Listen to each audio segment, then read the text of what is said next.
Assalamualaikum warahmatullahi wabarakatuh. Nama saya Rahman Indarmawan, mahasiswa program studi Magister Administrasi Rumah Sakit Universitas Muhammadiyah Yogyakarta. Di sini saya akan melakukan journal reading dengan judul Complete Digital Workflow for Manufacturing Pre-Surgical Orthodontic Palatal Plate in Newborn and Infant with Cleft Lip or Palate. Jurnal ini diambil dari Journal of Functional Biomaterial pada tahun 2024 yang ditulis oleh Christina Wiesmann dan kawan-kawan dari Universitas Tübingen, Jerman dengan indeks Scopus Q1. Jadi pendahuluannya, jadi Cleft CLP ini terjadi karena adanya craniofacial disorder, jadi kelainan pada craniofacial, dan terjadi pada 1:600 angka bayi kelahiran. Kemudian jadi di sini dia melakukan penelitian mengenai pembanding menggunakan alat digital dengan penggunaan alat konvensional biasa, di mana implementasi digital ini dia untuk dibanding dengan konvensional biasa,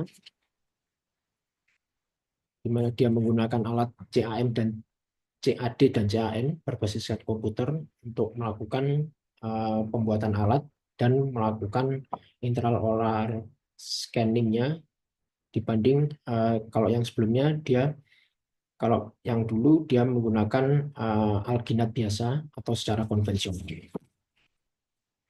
Jadi ini kurang lebihnya. Jadi jika menggunakan CAD atau CAM, dia efisiensi dan kualitasnya lebih bagus, dan yang pasti pasiennya safety, karena ini kan pasiennya anak-anak. Jadi pertama dilakukan intraoral scanner dulu, terus kemudian dilakukan pencetakan pada model maksilanya, terus alatnya dibuat, plate-nya dibuat, terus dilakukan preparasi atau slicing atau dibuat finishing, kemudian diimplementasikan ke pasiennya sehingga kualitas kontrolnya lebih terjaga dan lebih safety ke pasien. Jadi ini kurang lebih caranya. Jadi pertama dilakukan intraoral scanning ini pada pasien anak usia 2,5 bulan. Dia menderita CLP bagian sebelah kanan. Jadi dilakukan intraoral scanning dari anterior ke posterior ke bagian yang terjadi CLP, kemudian dari posterior kembali, dari ke posterior lagi kembali ke anterior. Jadi pasiennya ditidurkan dan intraoral scanning ini sudah terhubung dengan komputer, dengan laptop, jadi langsung hasilnya bisa terdeteksi. Kemudian ini hasilnya dari intraoral scanningnya. Jadi yang atas, yang A ini adalah intraoral scanningnya sebelum dilakukan penghapusan. Jadi bisa dilakukan penghapusan dengan laptop tersebut. Jadi bagian-bagian yang tidak perlu ini bisa dilakukan dihapus. Kemudian setelah intraoral scanningnya final, kemudian dilakukan pembuatan untuk model maksilanya di rang atas menggunakan komputer aided design dengan softwarenya 3Shape dengan formatnya PLG, dan ini kurang lebih ini hasilnya untuk pencetakan modelnya. Jadi dilakukan titik-titik ini pada birunya, bagian-bagiannya juga masih bisa dilakukan penghapusan sehingga model ini sudah fix sesuai dengan rahang pasien. Kemudian kita melakukan inspeksi pada modelnya pada rahang atasnya, kita dapat melakukan pengurangan pada tonjol-tonjol maksila di bagian posterior, terus di bagian yang lubangnya juga bisa dilakukan koreksi. Setelah dilakukan modelnya sudah tercetak, maka akan kita melakukan desain komputer, desain alatnya. Jadi ini modelnya sudah tercetak. Kemudian kita ini ini alat plate-nya, simulasi pemasangan plate-nya. Terus kita melakukan wax blocking pada modelnya sehingga kita supaya modelnya supaya alatnya bisa lebih presisi lagi. Jadi ini desain alat yang warna ungu ini adalah desain alatnya dan kita mendapatkan dari desain alatnya. Kemudian selanjutnya setelah desain alatnya sudah ada, kita masukkan ke komputer manufacturing untuk pembuatan plate-nya. Jadi desain alatnya sudah ada, kita membuat alatnya, terus kita melakukan pemotongan pada modelnya. Jadi ini dilakukan pelepasan alat plate-nya pada model. Kemudian kita melakukan finishing. Jadi kita mengurangi bagian-bagian dari alat tersebut supaya lebih nyaman dan tidak mengiritasi mukosa dari pasien. Jadi bagian yang pinggir-pinggir kita lakukan uh, pengurangan sehingga di final kita melakukan polishing untuk finalisasinya menggunakan pasta. Kemudian dilakukan quality controlnya. Jadi ini yang A ini belum dilakukan polishing dan yang B ini sudah dilakukan polishing. Jadi bagian-bagian yang pinggir-pinggir ini memang harus dibuat sehalus mungkin supaya tidak mengiritasi dari mukosa pasien tersebut. Kemudian ini ada kasus lagi uh, sama, tapi ini bilateral, jadi ada dua sisi kurang lebih sama. Jadi dilakukan intraoral scanning, dilakukan pencetakan, dilakukan model untuk desain modelnya, plate-nya, kemudian nanti diinsersikan ke pasien.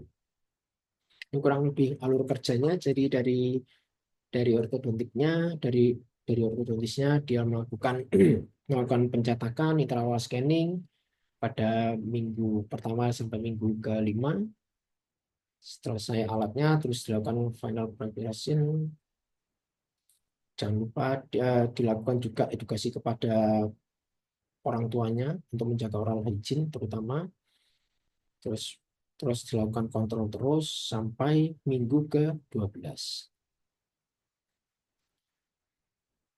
Ini adalah kasus lagi pada pasien yang baru lahir.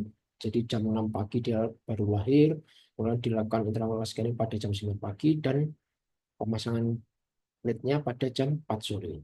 Jadi dia desainnya dibikin dua desain pada saat usia kurang dari 1 hari dan 11 minggu. Jadi kita bisa lihat bahwa intraoral scanning ini sangat membantu dan sangat lebih presisi ke pasien tersebut. Dan yang pasti dia lebih safety karena tidak menggunakan konvensional alginat pada pencetakannya. Dan ini adalah parameter untuk evaluasinya palatal plate-nya. Jadi misalnya di bagian posterior ada tuber maksilanya yang bermasalah, bisa dilakukan pengurangan atau bisa dilakukan intraoral scanner ulang. Kemudian juga pada yang rotasi bisa dilakukan intraoral scanner ulang. Jika dia terdapat mukosanya ada bermasalah, ada traumatik, bisa dilakukan grinding atau polishing ulang atau dilakukan intraoral scanner ulang. Ini pun juga sama pada kasusnya.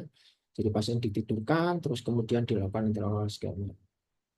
Terus kemudian pasien yang tadi, ini adalah hasil pada hari pertamanya dia, yang ABC bagian atas, dan yang bagian bawah adalah 11 minggu setelah dia kelahiran. Jadi kita lihat bahwa maksila sebelah kanannya bisa terbentuk secara sempurna dan lubangnya juga bisa tertutup secara bisa lebih menutup daripada pada waktu dia lahir.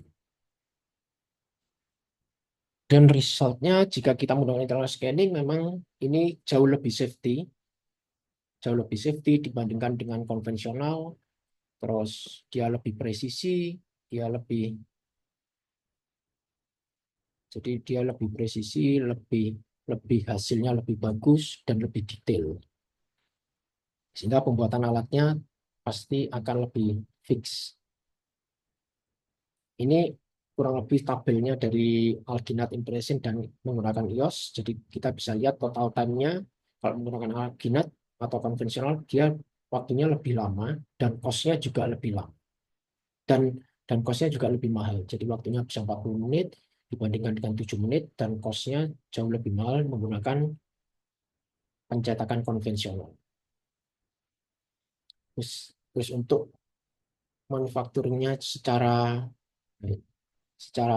konvensional dental lab dan menggunakan berbasis CAD dan CDM juga waktunya juga lebih lama jika konvensional dan memang kalau yang CAD atau CAM ini fabrikasi cost-nya memang lebih mahal, tapi dari total fabrikasi dan datanya itu jauh lebih mahal yang konvensional dental lab.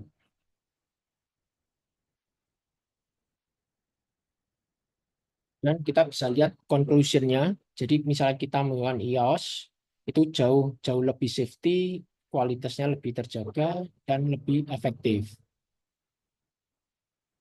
Jika menggunakan eh, CAD dan CDM juga jauh lebih user friendly, lebih safety, dan cost-nya lebih lebih bagus. Dan kita lihat pada waktu 11 minggu, kita lihat pada pasien yang tadi terjadi progres yang sangat bagus pada pembentukan rahang atas sebelah kirinya, sebelah kanannya tadi. Demikian jurnal reading saya. Saya ucapkan terima kasih. Assalamualaikum warahmatullahi wabarakatuh.